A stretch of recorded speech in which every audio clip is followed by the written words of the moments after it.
Hello, everyone, and welcome back to another episode of Coffee Shop Philosophy.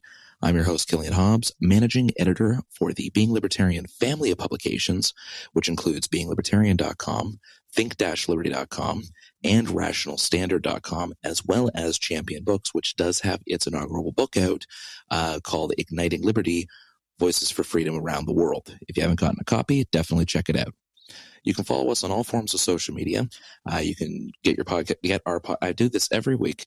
I do this literally every week, where I say you can get your podcast where you get your podcasts. I have no idea why I do it, but I'm not going to edit it out because that seems kind of weak on my part. So you can get our podcasts wherever you get your podcasts. You can follow myself directly on Facebook just by searching Killian Hobbs Author. And without further ado, I'm going to get right into the topic today. Joining me today, I do have a guest on here. I'm joined today by Vinny Marshall. You may or may not have heard of him. Vinny, how are you doing tonight? I'm doing well. Thank you for having me. Excited. Hey, it's kind of funny to have the kind of role reversal with this one, eh? Yeah, that's okay though. That's good. It's nice to be a guest and not the host. Yeah, I feel like it's there's not as like it's whenever I was hosting, I always felt like I didn't do enough justice to the guests because they'd say stuff and it's hard to pay total attention because you always got to like think about where are we going to go if the conversation drops. Mm-hmm. And so I'm excited to do that without having to worry about that. Well, I mean, with the topic we've got today, I don't think the conversation is going to really drop. Right. We've got a lot to unpack on this one. So I guess what we'll start off with is just kind of explaining what the topic here is going to be. The primary thing that we're going to be diving into here is the debate between free will and determinism. Now, we're not taking specific sides here in the sense of, I'm going to be the determinist, he's going to be free will or anything like that. So even though some of you might be excited for that, this isn't going to necessarily be a debate. However, we are going to just dive into what each of these stances look like, what are some of the strengths behind them, what some of the weaknesses on them, and also some interesting philosophical insight, especially from an argumentation perspective. And you all know how much I love my argumentation, that actually Vinny had been working on a little bit here, but we'll get to that after we kind of explain and unpack everything that we're talking about so that background information is set and ready for you. So I'm going to turn it over to Vinny here to actually start going through some of the definitions we'll be using while we're going through this conversation. That way we all know what our base points are and there's no language issues when we're using certain terms. Okay. Yeah, absolutely. Did we state at the top what we were talking about here? Did that happen? Did I miss it? Yeah, I mentioned we're doing the free will, determinism, and then some of the other stuff that we're going through there. So that's all been mentioned. Not long before I asked. Okay. I'm getting off to a great start here. Killing it. Just because you're the guest doesn't mean that you can completely sit it out. Right. Yeah. Anyway, I can do whatever I want. So when you're talking podcasts, libertarians, right? When you're talking about free will, there's three classifications, and one of the big things that you have to do here is we're gonna say libertarian, right? So put all your biases aside, and just kind of try to understand how these things are being framed. This is how they've always been referred. So it starts with hard determinism, right? Hard determinism is a theory that human behavior and actions are wholly determined by external factors. So completely determined by external factors. Therefore, humans do not have the genuine free will or ethical accountability. There are several different supporting views for this belief, which incorporate philosophical determinism, psychological determinism, theological determinism, and scientific determinism. And then there's soft determinism, or compatibilism, as it's sometimes called, and hard determinism can sometimes be called fatalism. And so, soft determinism or compatibilism is the theory that human behavior and actions are wholly determined by causal events, but human free will does not exist when defined as the capacity to act according to one's nature, which is shaped by external factors such as heredity, society, and upbringing. And then there's libertarian free will. And that's the theory that humans do have genuine freedom to make morally undetermined decision, although our behavior may be partially determined by external factors. you also need to understand that philosophers distinguish between two different definitions of freedom. This will invariably influence your view on free will and determinism. The liberty of indifference is a genuine freedom to act according to independent choices that are not wholly determined by internal constraints such as, like I said, heredity, background, and education. The liberty of spontaneity is the freedom to act according to one's nature, the ability to do what one wishes to do, although what they wish to do is determined by their nature, which in turn is shaped by the external constraints such as blah, blah, blah, blah, blah, right? So those are your three categories of free will. Mm-hmm. So I think with some of those things defined, it'd be good to put some examples to test here. So a great example is when we're looking at hard determinism. One of the, I'll use the more scientific version, I guess, because that's the one that I think has some of the stronger basis to it. An example of hard determinism would be something along the lines of the concept of self, free will, all of these different topics being illusionary and simply a byproduct of a infinitely long chain of cause and effect. Going back to, if you go the theological route, Thomas Aquinas style, the unmoved mover, going back to a source that could be considered God. On the scientific version, they lead it back to the Big Bang or prior to whatever caused the Big Bang, some undecided or undetermined or true origin point, or maybe even a circular system of cause and effect chains.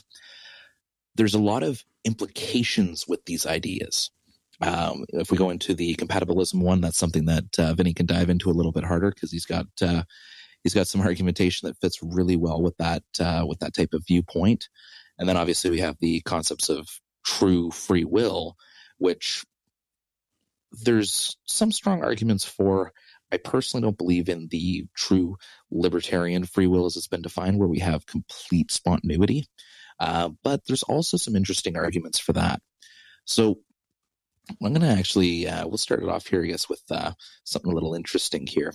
So, Vinny, why don't you tell me what would be the best argument against hard determinism? The best argument against hard determinism, I think a fair answer to that would be there's been studies actually of people that, act in a certain way and then are given information, right, that they no longer are going to be held responsible for one reason or another, right? And then they act differently based on that information. I think studies like that are fairly convincing against hard determinism, right? Like but I mean, this is where it gets tricky, right? Because one would say that whoever came along and made that decision was then, that was determined that was going to happen. It's just another part of the chain. Right. This stuff really does get tricky. You've got to kind of make a framing of a framing of a framing in order to make sure that you don't miss a point when you're trying to break it all down. Yeah. Which is also why it's so fascinating. So the thing is with hard determinism is I have a harder time really going, okay, this is why I think that this outlook is wrong. It's more that like some of the fatalists or some of the more like intense hard determinists would tell you that basically like, when someone does something wrong, it's because something was wrong with their brain. Right. Mm-hmm. It's like the Watchtower shooter. Right. So when that guy did his thing and he killed a bunch of people and he left a suicide note that said, like, I haven't been feeling well lately and there's something up with me. I haven't been myself. So, do an autopsy and check out what's going on. And they found out he actually had a tumor. Right. And so the thing about this that you have to understand, too, is a lot of the people that support this are like, neurophysicists. So that's the part that makes it tough is it's not coming from, some kid in a basement. It's coming from people who are pretty educated on neuroscience. And they're basically telling us that, like if that's the case, right, that this tumor was in front of, this guy's lobe and that's what led him to behave that way. If you remove the tumor and he no longer behaves that way. Right. Basically, their argument is like it's tumors all the way down, as Sam Harris would put it. In that, if something's not firing the right way, that's what the deviation, is that comes from it. Like there was a study I read where they were saying that there was it's a case, some like rapist or something like that, or some pedophile or something. And he had this tumor, and then they removed it, and then all urges to do that were gone. And then it popped up again, and it, sure enough, turned out that the tumor was back, and they removed it, and then boom, it was gone again. So there's a lot of interesting studies there that are like that. I don't know if I have a rock solid like argument against it, only that I think it's really a slippery slope when you start talking about like, people shouldn't be, no longer will anyone be held morally responsible. Yeah, like when you get into the moral nihilism arguments, like I'm all for moral relativity, but moral nihilism is kind of where it starts to fall apart a little bit, especially when we're trying to do this thing called society. It's one of the things I find that's really interesting, at least as far as the hard deterministic arguments are concerned, is the fact that a lot of it really boils down to, okay, so what? Honestly though, like we could say, okay, absolutely everything is determined. The fact that you think that you're thinking isn't actually happening. It's actually just a trick that for some reason cause and effect has led this organism we call human to do, as just part of the way that it gets through its cycle of time. Well, it's going through time space, if you really want to go that far into it. But I find that, let's say we accept that. Now what? Well, now nothing, because we're still going to have stances. We're still going to try to interact with each other. We're still going to have these positives, negatives, emotional impacts, etc., etc. None of the effects of human existence change truly with that knowledge, unless people just adapt the stance of, I can do whatever the hell I want, in which case we'll eventually throw the idea out. Well, that's the dangerous part, right? Look at it like this. Like this happened to me today. I was at work, and my boss was like, you know what? A lot of people work remote on Fridays, so who knows? And so what's the first thing that I did? What's the first thing that I thought to myself? Might call in work remote tomorrow. Exactly. Without having heard that from my boss, I absolutely would not have thought that way, right? And I think that telling people that, hey, the consequences, don't worry about those. I don't think that would lead to the best stuff. Yeah, it's really suboptimal when we look at the type of impact that can have. And I mean, I think we should be clear, even if a truth can have a negative impact, it should still be, venerated as a truth that it is, if we're going to accept the idea that hard determinism is a truth, let's say. But, and I mean, we'll probably we're going to probably end up touching on Hume somewhere along the way, but yeah, I'm sure. I find the is ought of it is just problematic, to use an overused phrase since 2015. Well, when you get into the hard determinism, it really is, because that's when, like, so I mentioned Sam Harris. I mean, anyone interested in this, I would absolutely recommend going and getting some Sam Harris content. He's a super smart guy. He's like a neurophysicist, and he explains this stuff super well. There is a whole bunch of stuff though that I don't agree with that he says, but you can kind of see the is-ought thing there. Like he's like a hard determinist, and he's really like hell-bent on the idea of like really showing people that, free will is an illusion. And I'll say it. I guess it's kind of like a provocative thing to say, so I'll say it in certain circles to spark like certain conversations, right? But like, so for instance, there's a colleague of his, Daniel Dennett, who is a soft determinist, and he doesn't think that that's good. He doesn't think that telling people that free will is an illusion is a good thing. And he is like a compatibilist, and he, so they're two interesting guys to listen to. That the shooter thing that I was talking about, that came from, I think if you want to listen to it, it's really interesting. It's episode 39 of Sam Harris's Waking Up podcast, where they have a conversation. Mm-hmm. Yeah, no, that's some of the stuff Sam Harris has done on that's pretty interesting. But like I was saying, like you were going into there, Oh, I totally. Yeah, it was the is-ought part that he fell apart on, right? It's I'm a mess. The is of it. We could say, yes, this is how it is. Sure, let's say that. Right, and then he directly goes the to prescriptions that come after it. Yeah. It's how you ought to act. Technically reliable. You are not technically responsible for any of the things that you do because everything is cause and effect. But no, he doesn't. So he says that people should take moral responsibility. As best I understand, he says because it's pragmatic to do. And you see, this is where it ties back to what I was saying of, okay, so let's say hard determinism is real. So what? Yeah, what I mean? Like, if the result is going to be we're going to keep behaving the way that we're going to behave, and we're going to ignore the fact that these things aren't, proper for our lives, or at least they're not going to be worth implementing, then, we need to look at things a different way. And I think that's where soft determinism and maybe even some of these slightly more free will arguments really come into play and come into their own. Yeah, well, it's a little Kantian, right? Like, just not necessarily his philosophy. I mean, well, it kind of is, right? It's a secular moral position. I guess it's Kantian in that aspect, but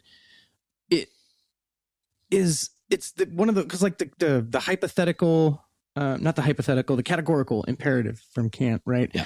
Which is, for anyone listening that's not familiar, it's basically, to really, really, really simplify it, it's like, do unto others as you would like to be done yourself, essentially. Mm-hmm. At the end of the day, right? He uses a lot of different words like maxims and all these things. Yeah.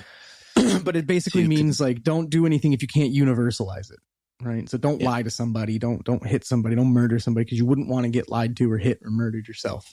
And Sam Harris is kind of putting something like that forward, where he's like, look, I'm going to take this like hyper rational outlook on everything. Like, I'm super duper woke.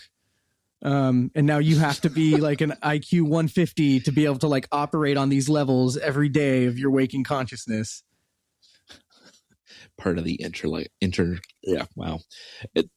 I'm excluded from this because I apparently can't speak. But I was going to say the intellectual dark web that they like to say that he's a part of. Yeah. Well, what's crazy is like, he is there, I guess Richard Dawkins and Christopher Hitchens, are they considered? So they're the four horsemen of new atheism, as it's called, and that's Daniel Dennett, Sam Harris, Richard Dawkins, and Christopher Hitchens. Again, I'm not saying you should go out and consume all their content. It's if you're interested in the topic, those are the people right now that are prominent and having discussions about this subject. Mm-hmm. But to kind of swing it back here a little bit, I think that one of the more interesting things out of some of the, some of that kind of just worldview of it, like we've kind of been saying, is the pragmatics of it, the actual applications. To touch back to Immanuel Kant there, for people unfamiliar with his work, he has two sets, as was explained. He has the hypothetical imperatives, which are basically, you could call it, not to quote Nietzsche, but you could call it will to power kind of stuff. It's the thing where you believe in something, where you do it because of just a want and desire.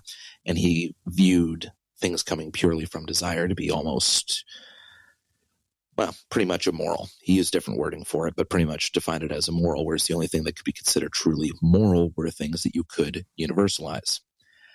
What's interesting with Immanuel Kant is the fact that he would insist on the existence of categorical imperatives, but he couldn't actually supply any type of proof that these universalities are truly universal outside of you choosing to act that way because you wouldn't want that to be done to you. That's because you're just making a choice of it. Yeah. According to his proof, that's what universalizes it, is the moment that you can, it's pure reason is what he says. Ugh. Which is very arrogant, right? Isn't that arrogance? Listen, it's pure reason. His book, Critique of Pure Reason, this is a complete sidebar, but he gives boorish intellectuals a bad name.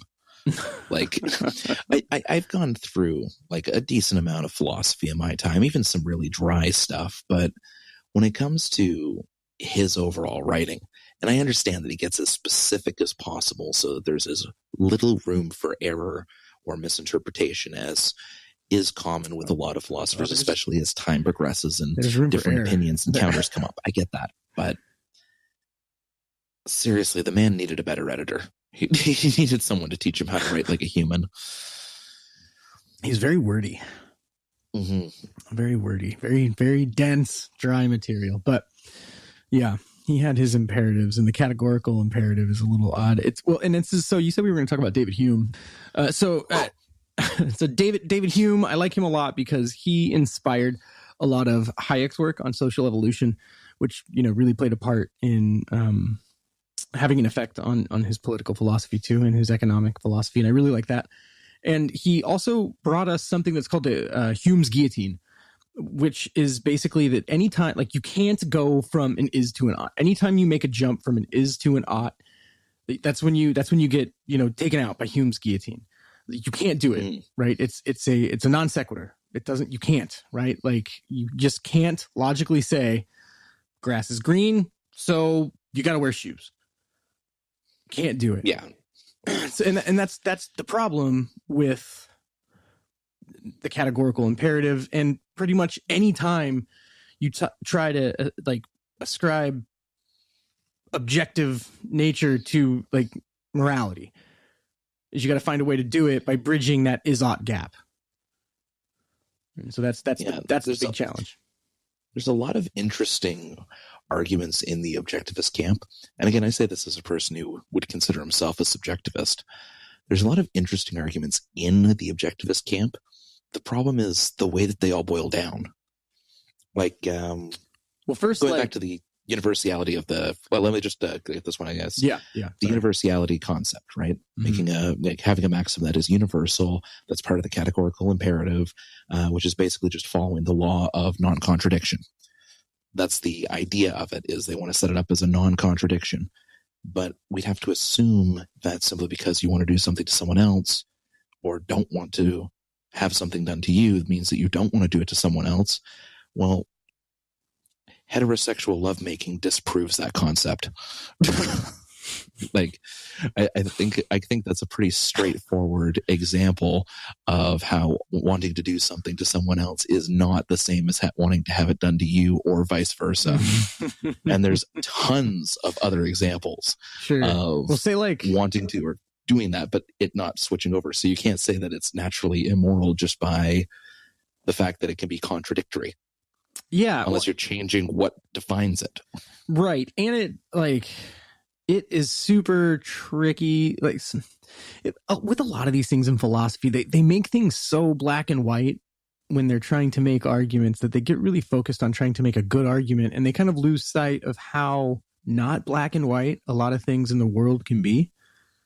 So if you kind of like take a complicated situation as life can often get, I was watching some video on the categorical imperative, and this guy brought up a situation that was actually pretty good at exposing why there's a big issue with it, right? So say Jack and Jill are having breakfast together in their home, and there's a knock at the door. Jill gets up and she goes to answer the door, and there's a guy at the door with a gun, and he says, "Hey, I'm here to kill Jack. Is Jack home?"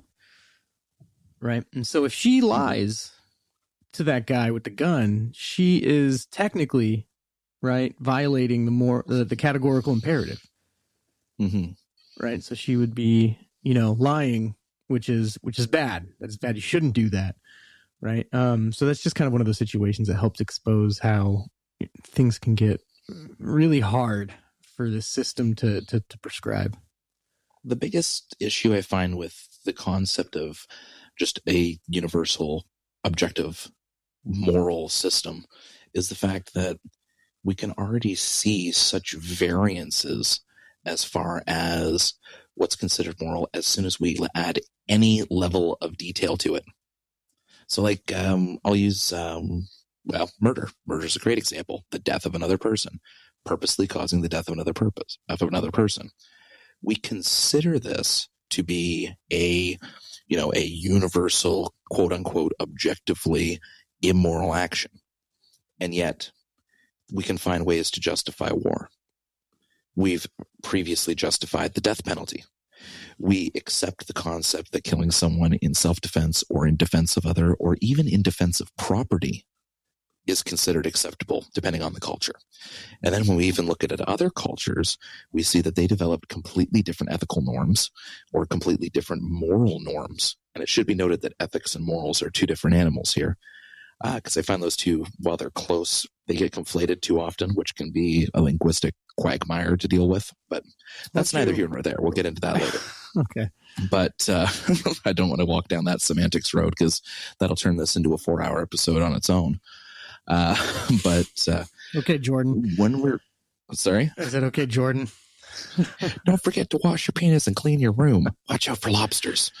But when we get to, it's funny. Usually, it's the objective stances that make me laugh, rather than joking while making objective stances. Right. But whenever you add any level of detail to it, it just falls apart. Like, it's been discussed on the main Think Liberty podcast before, and I've touched on it on this podcast before as well. Like you mentioned with Hayek, the social evolutionary rights concept, where the concept of certain rights and norms just developed out of societies evolving and picking what was most optimal or what best fit the type of worldview that they shared. And these things evolved and grew over time. That's really simplifying it. There's a lot more to the theory than that, but to put it into an elevator pitch, that's roughly the idea that Hayek reported with this social evolutionary theory. Right. So I think that when we see things like that in play, the idea that there's an absolutely universal applies to every single human being, and somehow a third person picked at random to judge this would always come to the same conclusions. I mean, you can't have a judgment, because morals are value statements. You can't have a judgment without a judge. Right. And a judge is going to be, even in the most minute way, they're going to be biased to whatever their norms are. Yeah. Yeah. Absolutely. Yeah. Agree. So it's just something that I find really, I guess you could say, weak with some of the objectivist arguments. I've been needing to unpack some of this because I missed that objectivist episode on the main Think Liberty podcast, and I was a little annoyed I didn't get to dig into it as much as I wanted to. Yeah. If you can't tell. But, to flip things around here a little bit, and maybe Vinny can shed a little bit more light on this than I can here. Going back to the guillotine, the is ought. Well, hold on. Before you do, before we move on from objective morality, really quick, I do want to qualify the definition of objective, right? So I think that this is slippery sometimes. So a lot of times, and especially when you're talking about this kind of stuff, like objective is like, what is there? Okay, so when people say if a tree falls in a forest, does it still make a sound? Mm-hmm. Okay, it does, right? And the fact that it does is objective, right? And so these are things that occur without our ability to perceive it. Does that make sense? Yeah. Well, whether or not there's a perception that's taking place for it, it's something that we could call a fact, a true fact, not something like, you could pull it out as, in some cases, even though the concept gets overused, you could pull it out of, say, a priori knowledge with, proper just logic trees leading to a certain thing being a truth. But again, it's things that are, that's it. It's things that are. Like a tree falling, that is a sound, that is a fact, that is objectively true. A lot of things that we discover in science based on the measurement systems we have at the time end up being objectively true. No matter how you slice it, if I throw something off a building, wind resistance and all that accounted for, it's going to go at a rate of 9.8 meters per second. That is an objective thing. Right. And like as it's defined, you can go look it up, like a dictionary definition. Some people take issue with, but I'm not going to go read the encyclopedia definition right now.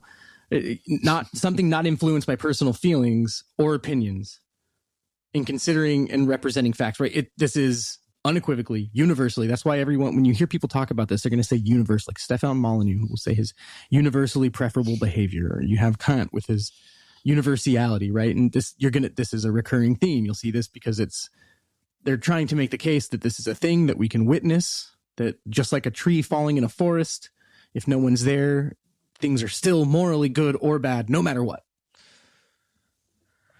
And that's that. And so from Hume to kind of tie it together. So you were about to introduce more of the discussion about Hume's guillotine. So I'll help us bring it back there since I've been derailing us so much thus far.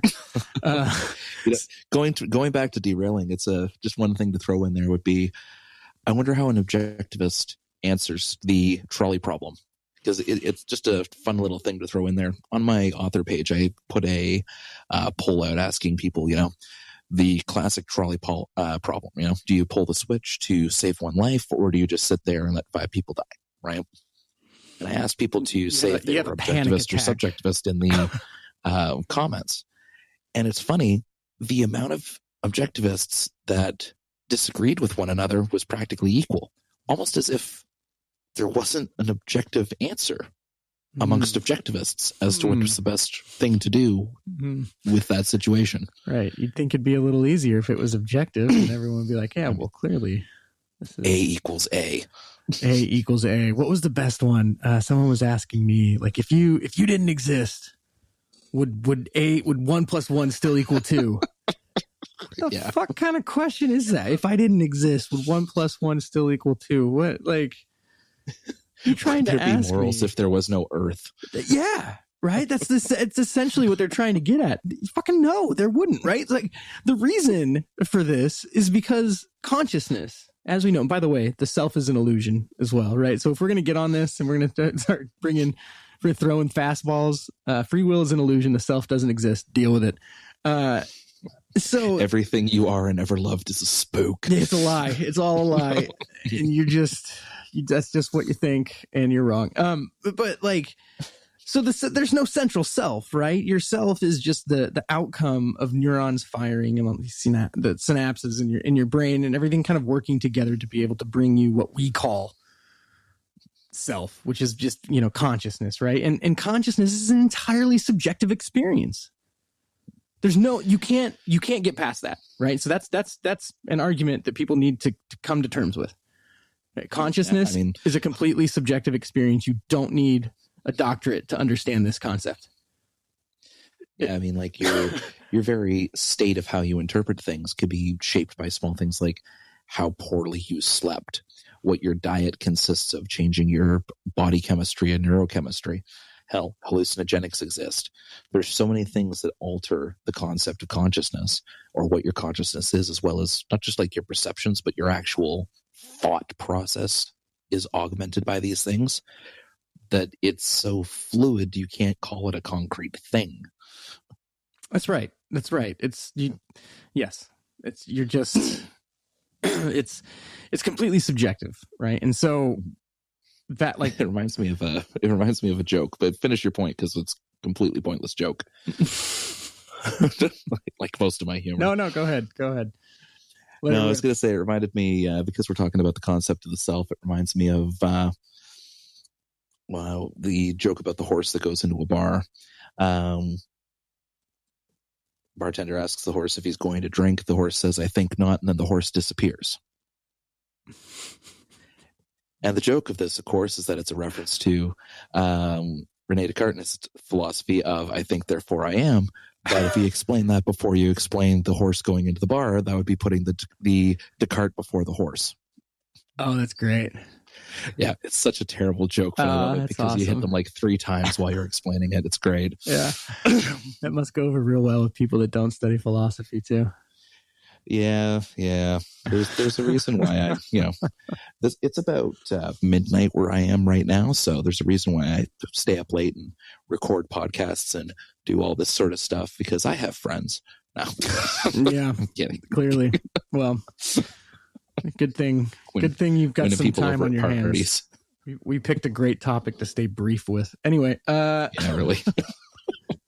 So when you consider that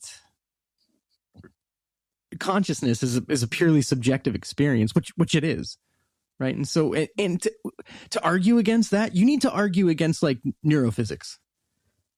Mm-hmm. This isn't something. I'm not like coming up with ANCAP as standing for a new liberty, which is something that you can, let's craft clever refutations or what. This is not happening here, right? This isn't a different level of arguments. If you're going to start saying that this is not, that consciousness is not a subjective experience, right? It's people understand the universe as they witness it, as they see it, right? And so this is, to get it back to what we were talking about. So Hume's guillotine becomes very difficult to deal with when you're talking about morals and you're talking about reality, because people conflate the two, right? So objective reality is perfectly fine, right? Objective reality is a thing. Like we were talking about, if a tree falls in a forest, does it make a sound? Yes, it does. It does make a sound. That's an objective fact, right? We have the technology now to where we could study that. We figured out, that happens. And so that's an is, right? And then you can't go from a subjective experience like that tree is big, grass is green, and start and making these universal proclamations as a result, because it's a subjective it's a subjective experience turned into a universal proclamation. And I mean the same things, even if the is a non-subjective thing, even if we're going off of like the objective concepts of, tree falling in forest making a sound, whether your is objective or subjective, there's still no jump over to the ought. Like the existence of a fact in and of itself is not the basis for any given prescription for it. Like I kind of touched on this. I didn't use the appropriate terminology. I didn't mention Hume's guillotine or anything like that, but I kind of touched on that during one of the Bad Arguments articles that I put out called Observations and Prescriptions, which is something we see, you'd think that this would be like the 101 of debate. Like this, the is-odd concept, you think would be almost as well known as, a straw man or an ad hominem, considering how many arguments fall to the guillotine. Yeah. And so many arguments fall to the guillotine. And it's not only that, but so I've found that when I talk about this a lot, people want to refer to arithmetic or science, right, as an appeal to their arguments. Like we were talking about that, right? Like 2 + 2 = 4, even if we're dead. Whatever the concept of it might. I'm not going down this rabbit hole. It's like the hard determinism thing. You know what? Let's say you're right.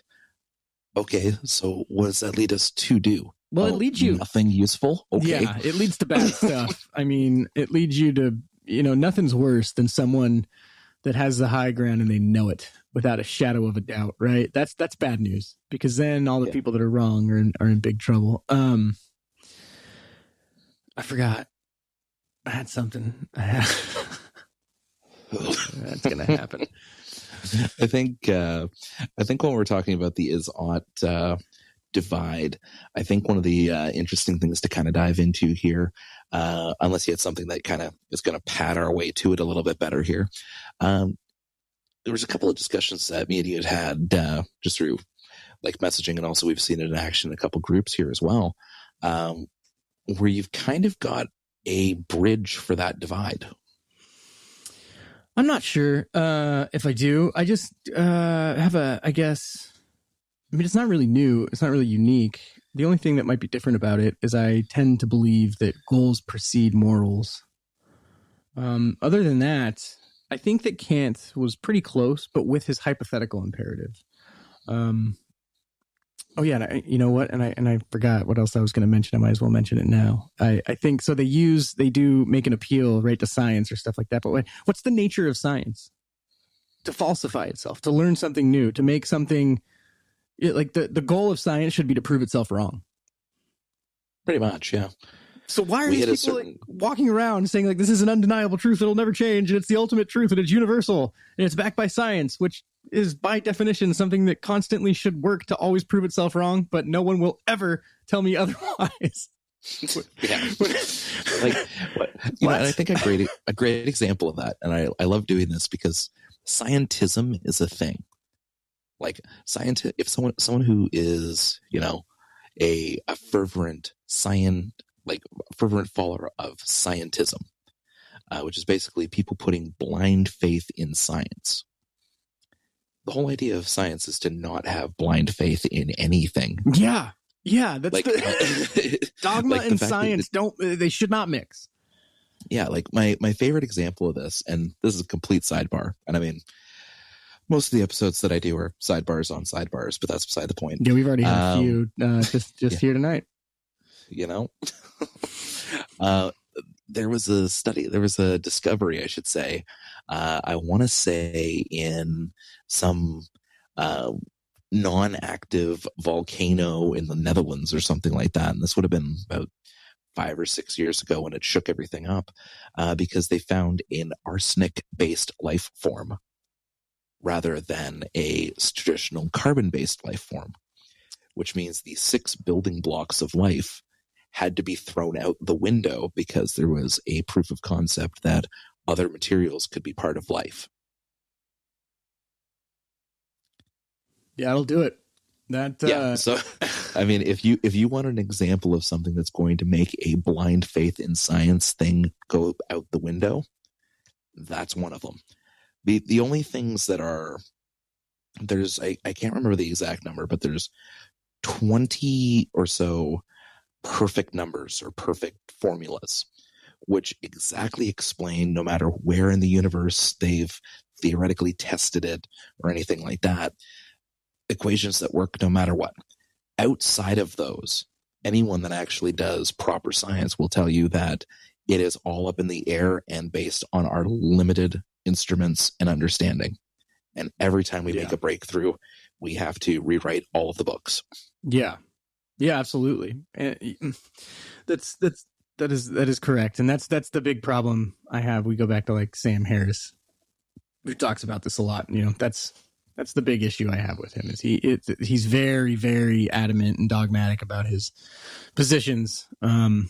But and not only that, but like he bases, if you listen to him talk and get into topics, he bases when he gets pushed on things and debate and stuff like that, he bases a lot of stuff on like if we had perfect knowledge and when we this and when we that, which is very odd for me to hear coming from someone who essentially basing all of his argumentation on science. It's a lot of predictions. It's a lot of what ifs. It's what ifs on things that on things we haven't even discovered yet. Yeah, like it's not necessarily an appeal to probability. I mean, like he's assuming that if/when we do reach this level of knowledge or this level of understanding, he's assuming that if we reach that, then his points will be proven correctly. Yeah. Like, that's a logical fallacy in and of itself, right there. Yeah. So if you want to go back to what I was talking about that other day, so if you remove the categorical and the hypothetical imperative, and you're just left with the hypothetical imperative, I think this is pretty right. Actually, I think this is pretty correct. Where it is you essentially have a goal and you act in accordance to that goal, right? I think this is pretty when you talk about things that are objective realities. Like I think this is a pretty fairly easy to observe objective reality. Even now, granted, we don't have any video camera footage of them. We can assume, and I think it's pretty universal that everyone assumes that early stages of man, they were worried about what? Eating, staying safe, right? So they learned how to build fires and sleep in caves and stuff like that. And just really basic stuff comes from a really basic place. And as people progressed and as they got more tools and stuff like that, right? Like moral positions adapt as well. So from what we're driven by, we derive how we're going to act. Now, this doesn't perfectly bridge the is-ought gap, but it gives you a modifier, like a qualifier, to be able to bridge that gap, right? Because you're not making an objective value statement based off of an objective observation. You're adding a qualifier is like, so you're going to say, I want to make money, and that's your is, right? That's your goal. And so as according to that, I should probably get a job or start my own business or something, right? And so that's when you can do the is ought, but it's as according to, right? So you're able to add that qualifier there, so you can say, but it's objective as according to. Mm-hmm. So I find that to be an approach that, to me, coming from a place of argument, that I feel very comfortable with, and I do want to, and I know you got something, and I hate to be rude, but I do want to qualify with something. So a lot of times when people have this conversation about this, because everyone's like, oh, you're a moral relativist, whatever. If that's the name you want to give it, that's fine. But what needs to be understood, right, is people try to trap you in this. Oh, so rape's okay then? The Holocaust was okay? If things are just subjective, then that's just okay. No. Argument ad absurdum. Right. Me, with my subjective outlook on the universe, do not think that's okay. And when, by the way, do we ever talk in that kind of language? When people are talking about pineapple on pizza, do they say, I think that's gross? Or they say, that's fucking gross. Right? Yeah. we speak in those kind of terms. So you're going to say, do you think that's wrong? I say, yes, that's wrong. That's wrong. Is it universally wrong? Fuck if I know. Like, I think it's terrible. So there you go. I think human sacrifice is pretty damn god awful, but you know what? For some people, it brings the rain. So what can I say? Yeah. And so to kind of answer this, I think that there are certain categories, there's certainly hierarchies of goals, and there's also like different categories of goals. There are collective goals as well. Like whether anybody likes it or not, no matter how libertarian they are, it's just how it is. Like you and your community, let's just call it your neighborhood on the street that you live on, right? Like I would think that everyone there would like to at least be able to eat and go to bed without dying, right? That's a collective goal for the most part, capitalism is a collective goal. I mean, that was basically what was argued for with the original essay, I Pencil. Right. And I know someone's listening, well, that means it's subjective morality. No. Like there's the reason that the United States of America has a legal system that it does. And if you're going to sit there and say that like my morals and my feelings, my beliefs, and my goals aren't molded at all by the legal system that I was born into and haven't ever experienced anything other than, like, get the fuck out of here. You're full of shit. Yeah. This is absolutely the case. Right. And you are molded by someone set up the government that we have now for a specific purpose to do, they wanted it to go a certain way, and we can make a lot of arguments about how it's gone in a different direction, but yeah. So I think you're getting to it, right? And they decided, okay, like capitalism is, the economic system that we're going to use here, and people should be, free and to make their own decisions. And, the whole thing, the Constitution, the Bill of Rights, all this. Yeah. I mean, it's one of the reasons why we see different uses of the term freedom between, more pro-capitalist libertarians versus more pro-socialist libertarians, because people on the socialist side will consider freedom to include, freedom from economic hierarchy, including freedom of opportunity, as in being handed the opportunity to have these things. So you don't have to worry about there being a pecking order or having to fight for certain things. And I mean, to accomplish that would violate the type of freedom that those on the right would talk about. But it all comes down to that subjective interpretation of what those goals are. Right. And that's exactly right. And it's something that was prioritized, right? At a certain point, it very much goes in line with Hayek's social evolution, right? And social evolution would manifest itself either by way of laws and institutions or whatever, right? Like these things have got here from people interacting with each other in a way that can best optimize things that adhere to what they're trying to accomplish. And the more people that you input into a situation, right, the more that you're gonna have to kind of work things out, right? More conflicts can come about when there's more people around. And that's where these norms come from. That's where these morals come from. It's people trying to get to ends. And in order to get to those ends, there's just things that we have to conform to and get around and deal with to be able to make that happen in a way that agrees with, our subjective experience of life around us. Mm-hmm. And so that I really, really think that, and I guess so that whole thing, that's just Kant's hypothetical imperative. I think the only thing that I insert to it that might be a little bit different is I do believe that the goals precede the morals. Mm-hmm. That, and Kant viewed the hypothetical imperative to be generally immoral because he didn't like the idea of a desire-based morality versus the supposedly perfect categorical universal maximum-based imperatives. Right, but that's just, it's flipping it into a positive, which is a good thing too. Yeah, but he told a fairy tale, right? Like it's that's what real life is. Real life is the hypothetical imperative. He went and tried to make that, this happens, but this isn't the good one. The good one's this other, but that's not real life. That's not how it goes. It's Plato's world of forms, just given a different box to work inside of. And I think that's really the kind of issue that it was, is that he tried to make an imaginary perfected version and it doesn't work. And even if it did, that doesn't mean that there's any true applicative process that we can have taking that information and bringing it over to our actual lives. There's very little point to a form of philosophy that we can't take some form of action on. Right. Yeah. Yeah. So you get that. So goals precede morals, and morals essentially come from individuals pursuing ends and these compromises that they have to make with the universe along the way. I think that's where morals come from. And then you tie in, we're talking about this because you tie in these ideas of free will. Mm-hmm.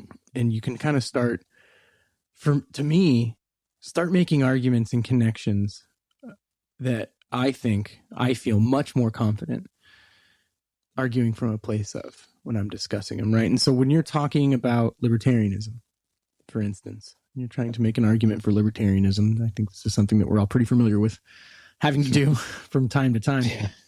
So usually defensively, but yeah. Right. And there's the moralist positions, which those are my least favorite. To basically say like, this is good and this is bad. So as according to good and bad, here's my argument. And then there's consequentialist arguments, which I feel much more comfortable in. And then even more comfortable than that, you get to this argument, right? And to where if you take the free will conversation, and I tend to side with the compatibilism part of it. I do believe that a fair amount of what we do and is predetermined. Not so much in the sense that it's this like giant causal chain and no one should have any moral responsibility. Not that, right? But there were studies, right? There's this study by a gentleman named Benjamin Libet, and he did a study where he basically he wired people up and he put an EEG, attached him to it, and he gave him a button. And he asked him a question and tell him, okay, when you're, ready to decide whatever, here, click this button. And so they went and did that. And what he found is that before the person clicked the button, and so clicking the button would be your consciousness making a decision, right? So you make the decision, you click the button. And what they found is that a fair amount of time before the button was clicked, the brain had already made the decision and sent the transmitters to go have the button clicked. And some people argue, okay, this isn't enough time. Another gentleman named Soon conducted this experiment with better technology later on in the 2000s, and he found that in some instances it happened a full 10 seconds before the action occurred, that you're seeing neurons fire about this. So when you want to present arguments against any kind of idea that the environment or your past or the things that you're surrounded in don't absolutely influence your behavior and the decisions that you make, you should understand that the moralist arguments aren't really going to do much for you, right? You have to make an argument against proven neuroscience. It's crazy to me why this isn't talked about a little bit more. I think this is actually a profound discovery scientifically. Yeah, it showcases an actual proof of point that a lot of the things that we do they are constructed. They're things that we've constructed mentally, or at least the neurochemistry and just general processes of the brain have resulted in constructing a lot of these things that we call, society, morals, self, consciousness, thought.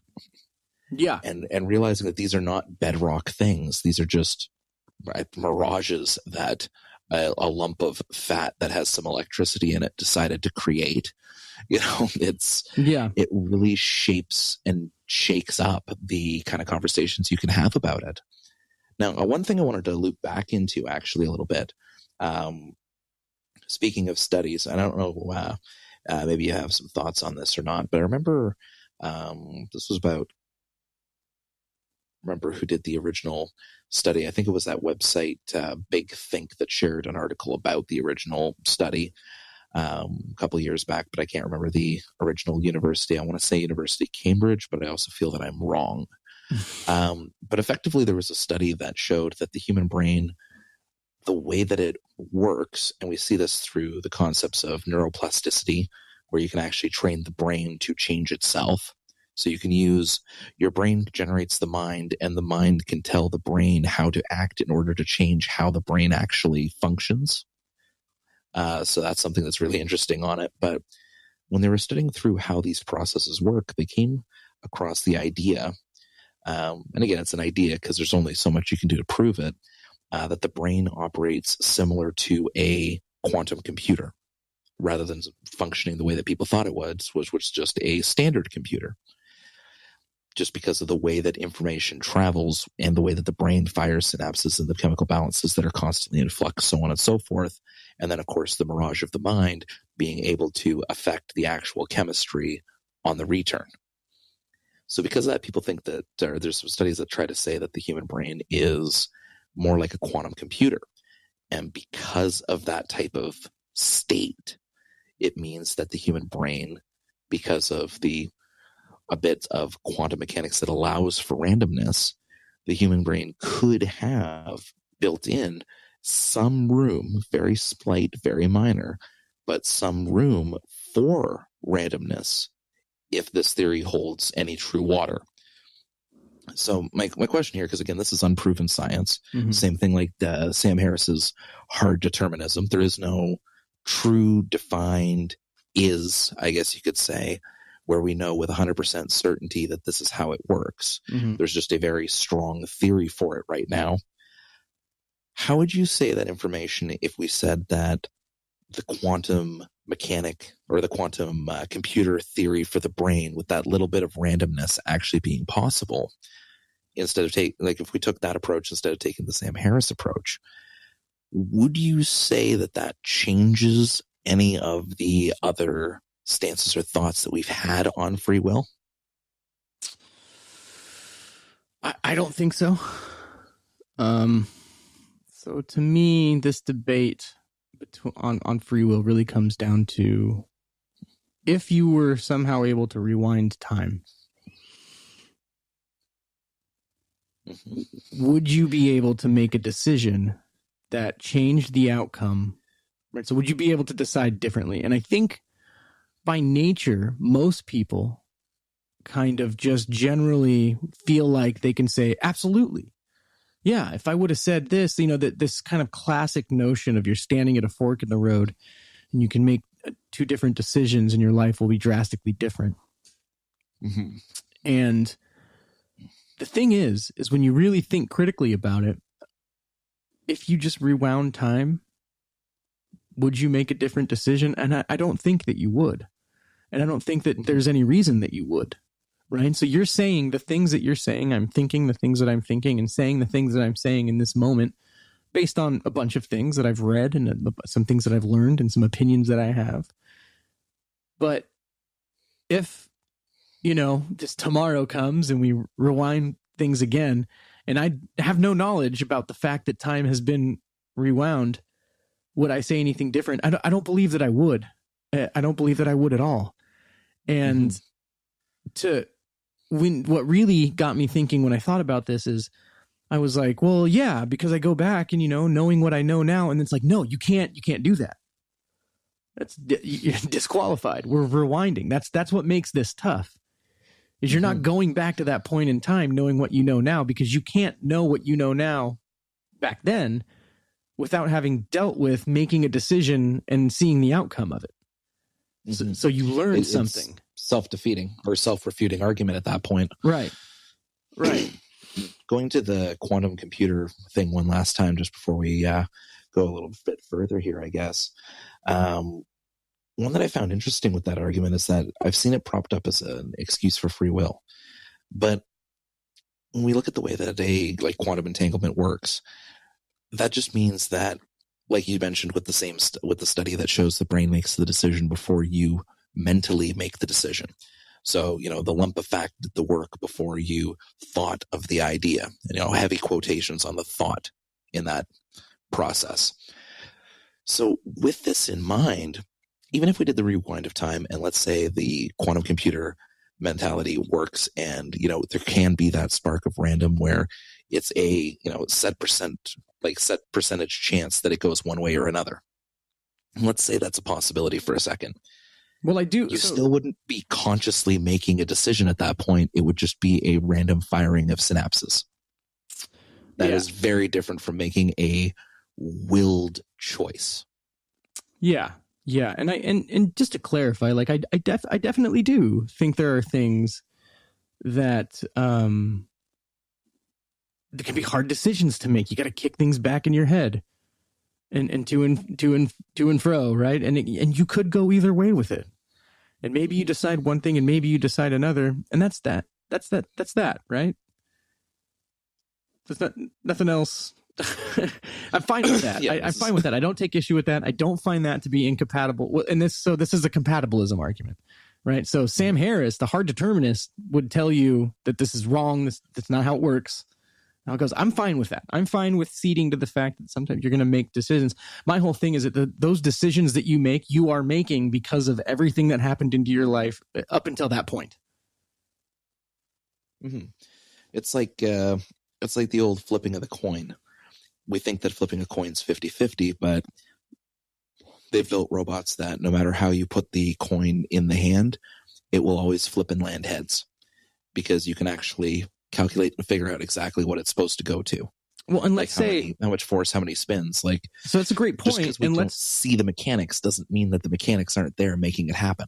Right. And so that's a great point. And I would also like to say, so think about that in terms of perception. Right? What if you flipped a coin and it just this is damn near impossible, right? But say that you have the machine, you flip a coin, it's always heads. Mm-hmm. Right? So either you're going to think that's what the other side looks like or the other side's flat. Yeah. Unless you know those mechanics, you're going to make those types of observations, those types of assumptions. And without kind of, I guess you could say, going behind the veil, you're not going to really know. And there's a difference between assuming and actually knowing as an actual fact that this is how something works. Right. And so my big argument when it comes to, and we're going to talk about this, like, again, we studied these terms at the beginning, like libertarian free will, is to me, it doesn't seem like there's any such thing as absolute freedom. And when I say absolute freedom, I mean in a situation where you're making a decision free of all influence.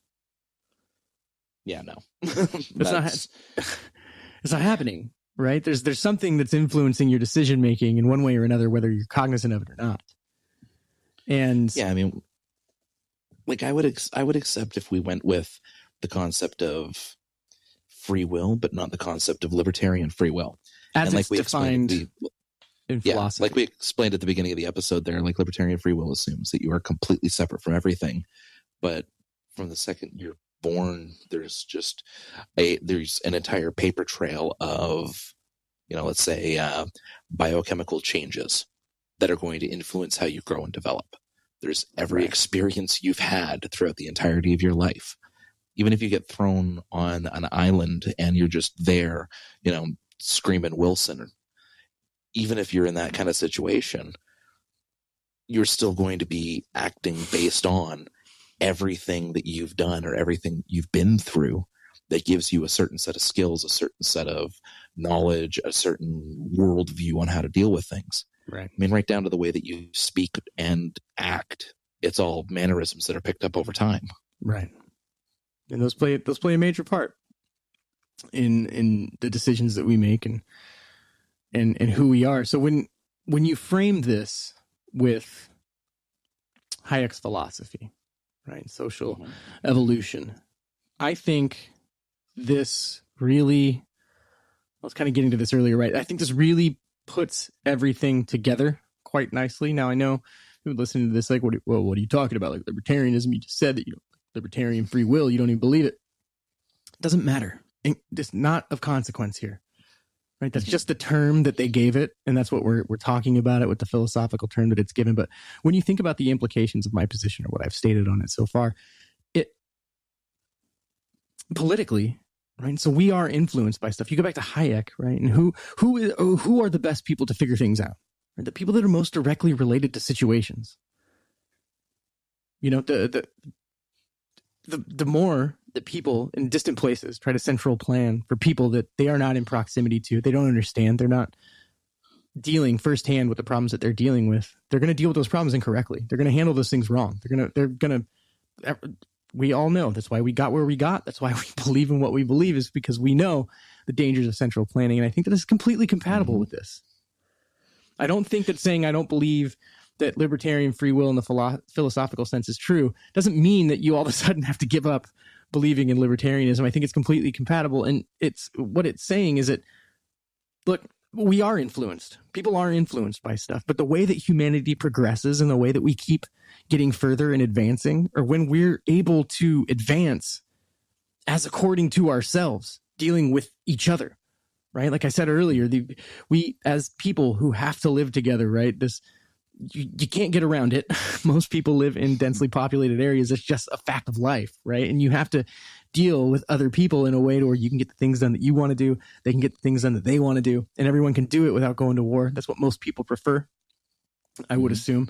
And that's why, legal systems have come to exist. And I think this is, again, all completely compatible with everything that we've talked about here, including the free will arguments. Because if we can understand and accept the fact that we are a byproduct of our influences, then we need to make sure that the things that we have as coming into us, as influencing us in our decision making, right, are coming from as I guess I'm trying to say, like, as free a place as possible, given the things that we're able to control. If that makes any sense at all.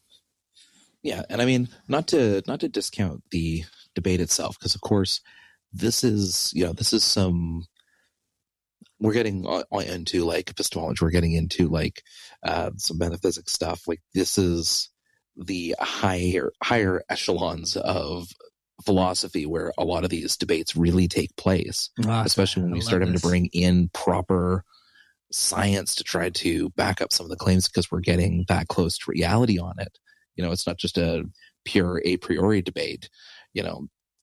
I think that it kind of goes back to what I was saying before. And again, this is not to discount any of the kind of topics that we've gone through. But it's sort of like what I mentioned before with the hard determinism and the who cares. Yeah. To put it into who cares is a little harsh, because obviously these are things we do need to keep in mind when we're framing our arguments and when we're framing the way that we approach life in general. It's important to have a truer lens of how we're looking at things. But I find that, let's say we believe that, these things are truly deterministic. Okay, great. We think these things are deterministic. However, even though the concept of self is a lie, free will is an illusion, so on and so forth, that doesn't mean that I can't go and choose, air quotes around that one, I can't go and choose to go read Road to Serfdom. Right. Well, and, or go and tell people, hey, don't forget to flip the government off today. Hey, don't forget to, talk to people about, here's what's wrong with taxation. Here's ways that you can separate yourself, going through these different things. Even if the mechanisms in the background aren't necessarily this type of truly detached free will system that people like to believe in, we can still say, okay, this is the direction that we're going to choose to go in which case the results, that kind of consequentialist side, can still be the same and still lead us towards more libertarian ideologies. Exactly right. And this is one of the reasons what you're saying, like, so what, right? You brought that up. And for me, and I don't even know if I can tell so much if it's like just for the sport of it at this point, but for one, it gives you a little bit of insight as to, because it really, like, if you're listening to this conversation and you're not thinking to yourself a little bit differently about how people deal with crime and resolving crime, if it hasn't crossed your mind that rehabilitation should probably be practiced a little bit more than it is, right? Then you're not thinking the right way about this, right? So, because when you talk about like the super extreme hard determinists, while I don't agree with them, they do have interesting insights on the fact of, like, since it's some kind of misfiring, rehabilitation is on the table. We talked about the situation where you remove the tumor, someone's brain goes back to normal. So they're operating in this kind of realm where they're saying that, like, something is going wrong with the human brain. We can fix it or make it go the way it should go. And theoretically, and this is like where Sam gets into trouble. So, with a perfect understanding of neuroscience, we can identify what the neuron misfire was, make it fire correctly, and give them the pill that'll make sure that everything's going to be fine from there on out. Right now, like I said, I don't agree with that. I am not saying that you should think about things that way, but it does open an interesting door for me when you consider the effect of rehabilitation socially. No, definitely. I mean, I know there's, I can already hear people putting on some tinfoil hats because of the concept of having their brains reprogrammed to work, quote unquote, correctly. Because, of course, anything that has to do with the altering of the self, even if it's for betterment, just kind of seems to spark those kinds of conspiracy theories. Well, look at it. I mean, there's no tinfoil hat needed. We do it willingly. Look at the news, right? Look at how the news shapes people's opinions and perceptions. This you can easily observe right now. You can go and you can watch anybody talking about talking points, right, on any of these TV shows where they're just completely absurd, and you'll watch CNN or something like that. Oh, this is absolutely ridiculous. You could talk somebody 2 days later and they're saying the same exact stuff, and they just are so dogmatic about it. They're believing it like it's religion, and it's just like, whew, there you go. There's your proof. You don't even need a tinfoil hat. People are willingly sitting down and getting brainwashed because they're not thinking critically about stuff, and they're just letting their environment completely tell them how to act and how to think and what to say. Yeah, and I mean, it's really interesting, especially when you mention the news cycle there. Like I made a mention of this on one of the Think Liberty podcasts we had, where, we get an update on literally every single, basically, unless it was natural causes or disease, almost every single death that takes place, regardless of where in the country and sometimes even in other countries. It's kind of just put in our face that it happened. And it's one of those things where we get why the media companies as businesses do it. They do it because people seem to be interested in that stuff. So it leads to higher ratings. It's what qualifies as news. So it's something that people will go into. But I mean, on the flip side of it, like if I live where I live, which is, southern end of Ontario, I don't need to hear about a train derailment in Bangladesh. It has absolutely no impact on my day-to-day life unless it was a train that happened to be carrying some kind of product that I was going to buy eventually after it got shipped over or something. But we've developed the news cycle in such a way that these pieces of information are just constantly coming at you, which is why people have this feeling of things getting worse, about crime getting worse. I mean, people have thought crime's been getting worse since the 1960s. And all of the statistics show that it's actually the complete opposite direction. Yeah, well, it's exactly what you said, right? The reports of crime are louder. Right? There's in my last episode I did with the Think Liberty Network, I talked about noise. Right, noise really gets in the way of rational thinking for a lot of people, unless they can cut through it. And I think cutting through the noise is something that's really challenging for most people. It's challenging for me every day, all the time, right? I'm not sitting here trying to say I'm above it. It's very hard to do, right? And I think with so much information, it's like a fire hose of information these days. When you turn on the TV, when it comes to news outlets and social media, people with the rate of which people share news on online, with how much it's on TV and stuff like that, it's like a fire hose of information coming at you, and a lot of it can create a lot of noise, especially with all the bias skews coming from each source now. So now you have all these different, really insane, radical extremes coming from you at all different angles, and they're all giving you a different story and a different narrative, and you're just supposed to, and that's all noise. And so I think it's very difficult to cut through it. And I'm not even going to sit there and say it's difficult for some people that are as woke as I am. I think it's just difficult I think it's just hard. That was probably the most California thing I think I've ever heard you say. Yeah, hella woke, bro. So hella woke. No, I think it's just difficult to do. I think it's difficult for anyone to do, and people get information overload. And yeah, I'm picking up what you're putting down. Yeah. Well, again, it's like you run into the same thing as well with that sort of stuff when, like, even if you go the route, like whenever I look at some of the news stuff, I always try to find opposed biased sources, because if I can find what they agree on, then maybe I can get something that looks like an actual picture of what happened. Yeah. Or at least it's kind of like the approach that I go for. But even then, usually there's a response story, in which case you have to ask, why was this a news story to begin with? Who kicked this one off where this was what was decided to be put in front of me? Like, even when you wipe away the noise of the biases, if you're able to do so, you still end up with asking, why is this piece of information being put in front of me to begin with? Right. Right? Like, I can't think of a reason why we all need to know what Florida Man does. Like, don't get me wrong, it's absolutely hilarious, but it's everyone's favorite running joke at this point. Yeah, exactly. I mean, in Canada, the version of that's just not New Brunswick, Newfoundland. And then Newfoundland makes fun of Cape Breton. But most of our audience is American. You're not going to get that joke. Don't worry about it. Unless you've seen Dear Zachary. Isn't that where like all the most horrible shit in Dear Zachary took place, is Newfoundland? Yep. Newfoundland is Newfoundland's special. It's like Florida and Alabama rolled into one tiny island. It's like if Florida married Germany. Oof. Made a kid. I remember I used to listen to the Adam Carolla. I still do. I used to also. And he had a segment called Germany or Florida. And he would just read these like totally absurd news headlines. And then he would like have his guests guess if it was from Germany or Florida. And it's hilarious how often it's really difficult to tell. So usually it's like if it involves like scat porn or alligators, that was usually like the giveaway. We're like, okay, I think I got this one.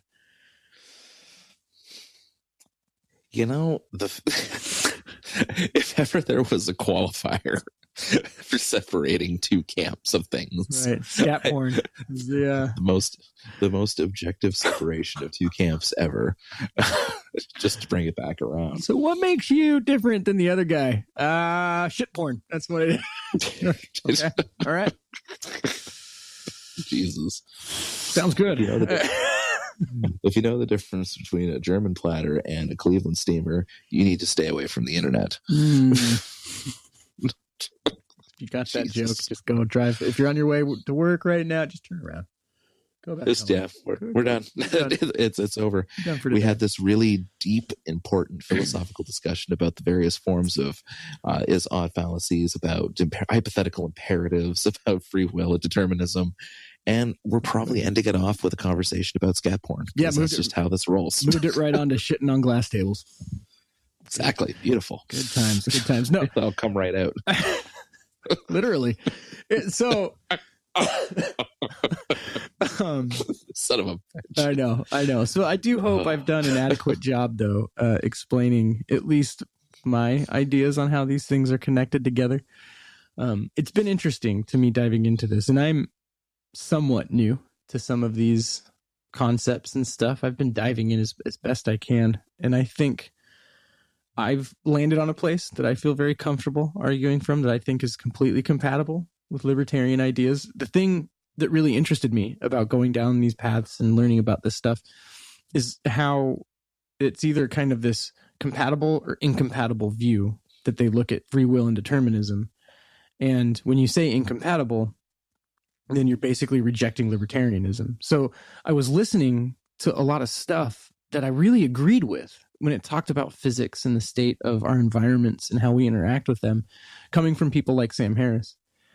And I was like, okay, I get this, but there's some, like, I can't get into, like, I just don't agree with some of the stuff going on there. And so the compatibilism argument to me seems like it makes a lot more sense. And this kind of stuff that this chain of logic that I've put together. I don't want to say like I put together. I don't want to take the credit for it, but the stuff I've been talking about, the stuff I've been lining out, I think is much more of a confident place for me to discuss from. I maybe it's just because I don't know as much as people like Sam Harris do about neuroscience, but the thing is he argues from a place about things that he doesn't know.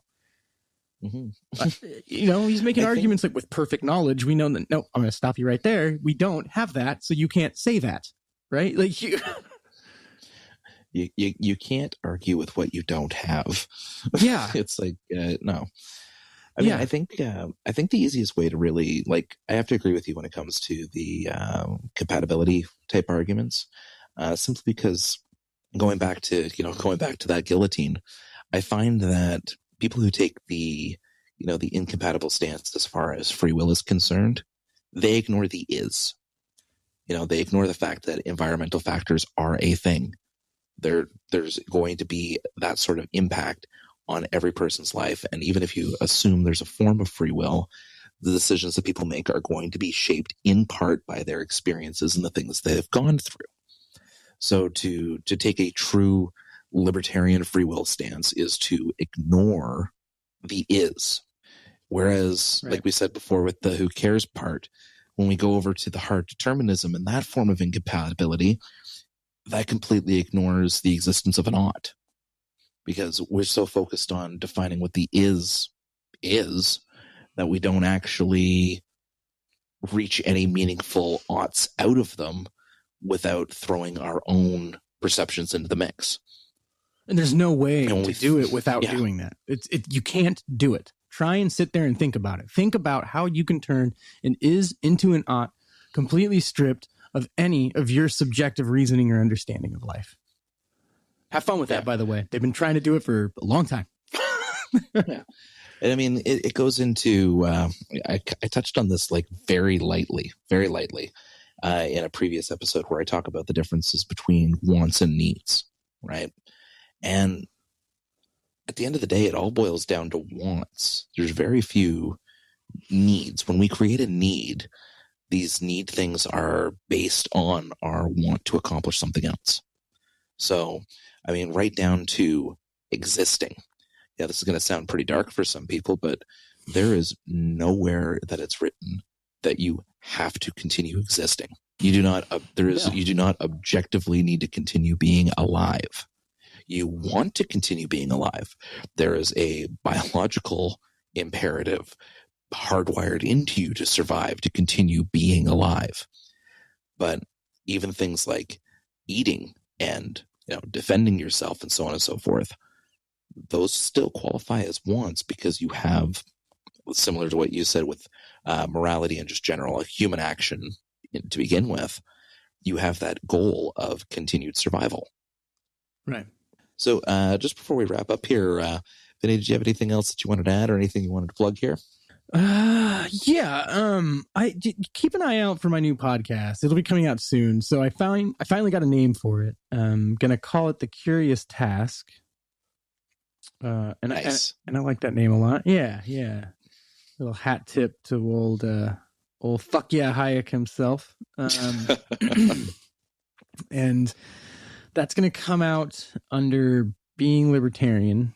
So we'll be sharing it from there. So look for it. I'm going to have some stuff coming out soon, and I hope to be getting into some stuff like this. It's going to be a solo thing. I'll be doing some interviews from here and there, but I'll be probably getting into some deeper stuff with my content, and more of it's going to be kind of just me going on stuff. So a lot of mansplaining, if that's what you're into. Which is fine if they're listening to this. Right. If they're listening to this show, considering that all but about 4 episodes of it have been just me talking, I'm pretty sure they're into it. Yeah. So I'm going to assume that that's the case. And I will bully Killian into sharing that when it's there. But keep an eye out on our pages. I'm sure we'll announce it when that hits. I'm going to be coming out with my first episode here pretty soon. So yeah. Perfect. That's kind of all I got. Speaking of pages, you can follow us on all the forms of social media. You can get our podcasts, including this upcoming podcast, Curious Task by Vinny Marshall there. When that's out, you can get that wherever you do get your podcasts from. like we already said at the beginning of the episode, you can follow me personally on Facebook there, Killian Hobbs Author. I don't bother with Twitter or anything like that.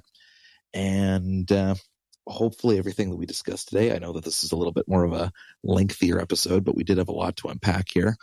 I hope that everything that we covered here is something that you can add to your worldview, or maybe give you some things that you might want to dig into a little bit deeper that'll be interesting for you. And, well, as always, if you liked what you heard and you'd like to hear more, I'll see you again next week.